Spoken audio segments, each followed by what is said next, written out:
Thank you for watching today's video. Some of these early videos that I'm creating on this channel are kind of an introduction to who I am, especially as a collector of sports cards. So today I want to give you 5 of my main focuses for my collection this year. Well, not really this year because we're in the 8th month of the year, but just kind of from here moving forward until I make adjustments. I had a previous video about starting a junk wax journal. So I've made a couple entries in my junk wax journal and I wanted to share those with you today to kind of guide the content for the video today. So let's check that out. All right, here's my junk wax journal.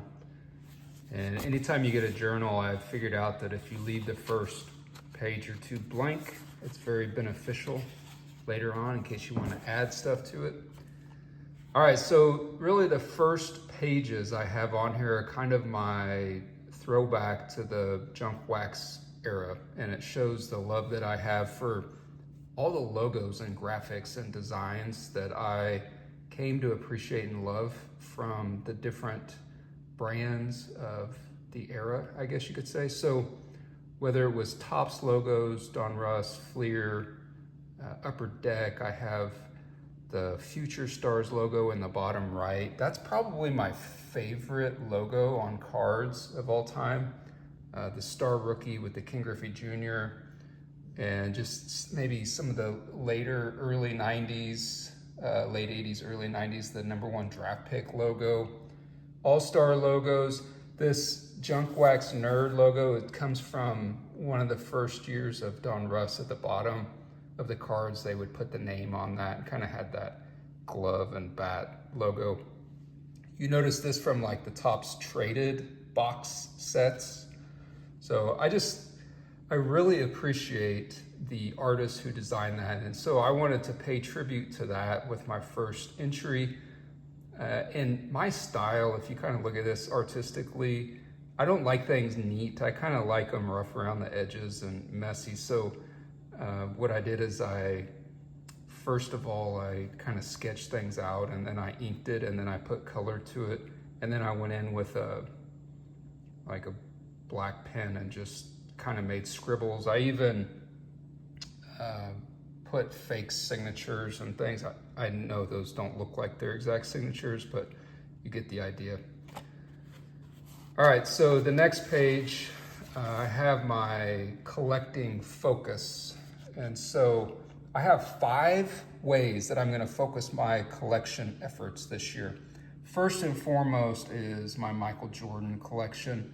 There's a lot of inserts in the 90s. I just wanna focus on his base cards right now. There's about 72 or 73 or so in that checklist. So I really wanna start concentrating more on those base cards.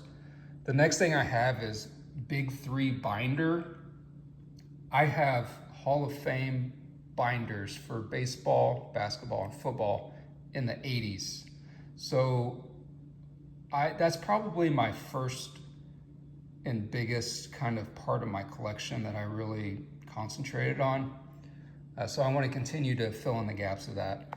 Next is sealed wax. I have a whole collection of vintage sealed wax. I will be opening some, but I also want to just kind of keep that as a collection as well, in addition to cards and binders and slabs.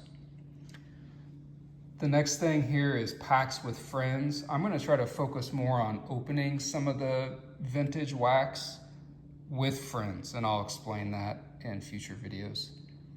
And then the last focus is to create content. So I have big ideas, I guess. They're probably not that big for this channel, but different segments and different ways that I can play with my card collection, I guess. And it really doesn't show, you don't have to have a ton of money or spend a lot of money to do things like this, like just keeping a notebook about cards and starting binders and finding maybe some cheap wax boxes and open them with friends and create content for YouTube. It really doesn't take a ton of money to do that. So I wanted to show you this first entry in my junk Wax Journal. Thank you for watching, and I'll talk to you next time.